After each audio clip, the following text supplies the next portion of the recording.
ఇంట్లో ఉన్న బంగారాన్ని విడిపించి ఆ రోజు ఆన్లైన్ రేటుకే మేము కొంటాం. Sharma gold company. Hi hello welcome to Suman TV. నేను మీ రోషన్. ఇప్పుడు నాతో పాటు ఉన్న ఈ యాక్ట్రెస్ గురించి చెప్పాలి అంటే సో కండక్టర్ కలంకిత, బస్సులో బావాలందరికీ అంకిత. ఎస్.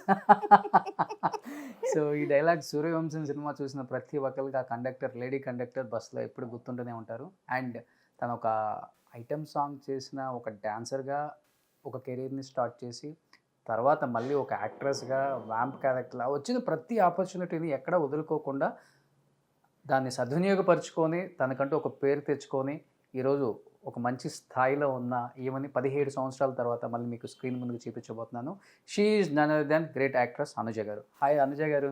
నమస్తే అండి. నమస్తే అండి. ఎలా ఉన్నారు? నేను చాలా చాలా బాగున్నాను. మీరైతే చాలా అందంగా, బొద్దుగా, ముద్దుగా. బొద్దు ఏం చేయలేము, మా ఫ్యామిలీ, మా అమ్మ గారు ఇచ్చారు మా ఫ్యామిలీ అందరికి. కానీ మీరు అన్న చెప్పగానే అందరికి గుర్తొచ్చేది ఇక్కడ పుట్టుమచ్చ. అవును, దాన్ని కొంచెం ఎక్కువ ఓవర్గా కవర్ చేశారండి. సో ఆ పుట్టుమచ్చతో ఏలేశారు ఒక జనరేషన్ మొత్తాన్ని. అవును, ఒక తరం ఏలేశారు మొత్తం సిల్వర్ స్క్రీన్ మీద. చాలా బిజీగా మీ అందంతో, మీకున్న ఎక్స్ప్రెషన్, మీ స్మైల్, మీ రొమాంటిక్ ఐస్. నాకు తెలియదు, ఇప్పుడు మీరు చెప్తుంటే తెలుస్తుంది. ఇప్పుడు నేను చెప్పకపోయినా కానీ ఆడియన్స్కి ఆ సినిమాలు చూస్తేనే తెలుస్తుంది. అంటే అప్పుడులో గ్లామర్ రోల్స్ చేయాలంటే చాలా భయపడాలి, ఆలోచించాలి. అవును, ఇవన్నీ ఉంటాయి. ఇప్పుడంటే ఏంటిలే, హీరోయిన్సే ఐటమ్ సాంగ్స్ కి ఐటమ్ డ్రెస్లు వేసేసుకొని సాంగ్ లో వాళ్ళే కనపడుతున్నారు. యాక్చువల్లీ మేము చేసేటప్పుడు కూడా ఉన్నారండి, బట్ అయితే అందరూ హీరోయిన్స్ చేయలేదు. ఐటమ్ సాంగ్ గా ఇప్పుడు హీరోయిన్స్ వచ్చేసారు. అదే వాళ్ళు వచ్చేసారు. మీ అప్పుడు ఐటమ్ సాంగ్స్ అన్నా కానీ, లేకపోతే వ్యాంప్ క్యారెక్టర్లు అన్నా కానీ, రొమాంటిక్ క్యారెక్టర్స్ అంటే ఒక 10 మంది గుర్తొచ్చేవాళ్ళు. దానికి ఒక ఆర్టిస్ట్ సెపరేట్ గా ఉంటారు. జయమాలిని గారు, జ్యోతిలక్ష్మి గారు, అనురాధ గారు, సిల్క్ స్మిత గారు, అండ్ అనుజ గారు, డిస్కో శాంతి గారు, ఇట్లా ఒకరి తర్వాత వస్తూనే అప్పుడు ఉన్నారు. ఏలేసారు కదా ఇండస్ట్రీని. అప్పుడులో ఎలా అనిపిస్తుంది అనుజ గారు? అంటే 17 సంవత్సరాల తర్వాత మళ్ళీ తెలుగు ఆడియన్స్ కి మీరు పరిచయం అవుతున్నారు కాబట్టి.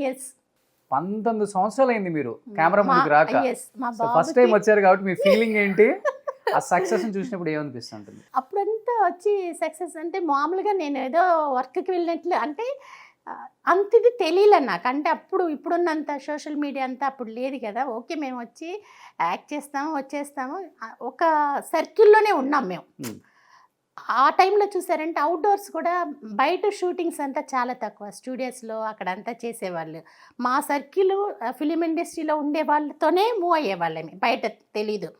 ఇప్పుడు ఏంటంటే మానేసిన తర్వాత, ఇన్ని సంవత్సరాల తర్వాత బయటికి వెళ్ళినా కూడా అందరూ కనుక్కొని మాట్లాడటం, దగ్గరికి వచ్చి నేను చేసిన మూవీస్ గురించి అంతా అడగటం, ఇలా చేసేటప్పుడు అప్పుడు తెలియదు కానీ ఇప్పుడు నాకు చాలా సంతోషంగా ఉంది మాట. సో ఇంత మంచి సినిమాలు చేశానా నేను, నన్ను ఇంకా గుర్తుపెట్టుకొని ఉన్నారు. సో అయితే పర్వాలేదు, నేను కూడా మంచి సినిమాలే చేశానని ఇప్పుడు చాలా సంతోషపడుతున్నాను. ఎక్కువ మీ పుట్టుమచ్చ చూసి గుర్తుపడతారు చాలా మంది. ఓకే, ఇప్పుడు ఇంటర్వ్యూ చూసే వాళ్ళు కూడా ఫస్ట్ అది చూసే గుర్తుపట్టాలి. అవునా? ఓ ఈఎంఐ కదా, ఈఎంఐ. అంత చేంజెస్ ఉన్నాయా? లేకపోతే గుర్తుపట్టరా? సో ఇంత ప్యూర్ తెలుగు మాట్లాడుతున్నారు. అసలు ఎక్కడ మీ ప్రాపర్? గుంటూరు అండి. గుంటూరు అమ్మాయి మీరు? అర్రే రే, మా ఊరు అమ్మాయి. మీది గుంటూరే, మాది గుంటూరు అన్నట్లా. మీది తినాలి, మాది తినాలి, మన తినాలి. తెనాలి చెప్పకూడదు, గుంటూరు గుంటూరు అనుకోవాలి. ఆ డైలాగ్ లాగే ఉంది ఇంకా. అదే. గుంటూరా పక్కన? గుంటూరే. నేను పుట్టింది గుంటూరులో. మా నాన్నగారు ఊరంటే ప్రతిపడి పక్కనే. అమ్మ వచ్చి సొలస్ అన్నమాట. నేను గుంటూరులో పుట్టాను. అప్ టు 3 years గుంటూరులో ఉన్నాను. ఆ 3 years తర్వాత చెన్నై వచ్చేసాను. తర్వాత నుంచి మొత్తం చెన్నై. అయినా ఇంత బాగా తెలుగు మాట్లాడుతున్నారు స్వచ్ఛంగా. ఇంట్లో ఒప్పుకోరు. నేను కాదు, మా ఫ్యామిలీలో నేను లాస్ట్. నా తర్వాత ఉన్న వాళ్ళందరూ కూడా అందరూ తెలుగు మాట్లాడాల్సిందే. ఈవెన్ మా అన్నయ్య వచ్చి తమిళ్ మూవీస్ ఏమన్నా చూస్తున్నారంటే పిల్లలు, మా అన్నయ్య వచ్చారంటే మా పెద్దన్నయ్య మార్చాల్సిందే. మార్చి తెలుగు లేదంటే న్యూస్ పెట్టుకోవాలి. ఓకే, అట్లా. ఎందుకంటే ఇక్కడికి వచ్చి సెటిల్ అయిన వాళ్ళందరూ తెలుగు మర్చిపోయి తమిళన్స్ మాట్లాడతారు చూసారా, ఆ తమిళ్ మాట్లాడతారు.